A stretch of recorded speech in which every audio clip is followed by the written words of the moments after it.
আসসালামু আলাইকুম। দেশের বাজার হঠাৎ করে আবারও দেখা দিয়েছে ভোজ্য তেল সংকট। দোকানে দোকানে ঘুরেও মিলছে না পর্যাপ্ত তেল। ক্রেতাদের মধ্যে তৈরি হচ্ছে চরম হতাশা।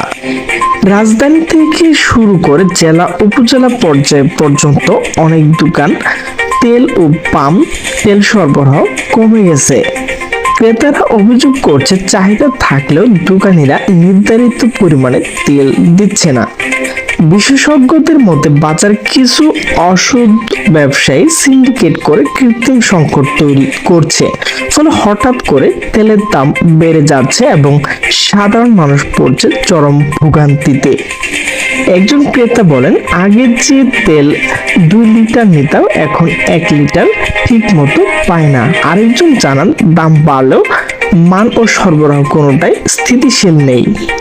এদিকে সংশ্লিষ্ট কর্তৃপক্ষ বলছে বাজার পর্যাপ্ত মজুদ আছে এবং সরবরাহ ব্যবস্থা স্বাভাবিক রাখতে কাজ চলছে।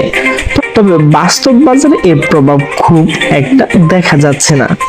প্রশ্ন উঠছে, এটা কি সত্যিকারের সরবরাহ সংকট নাকি এর পেছনে কাজ করছে শক্তিশালী সিন্ডিকেটর বাজার নিয়ন্ত্রক? তো অবশ্যই আপনার মতামত কমেন্ট বক্সে জানাতে ভুলবেন না।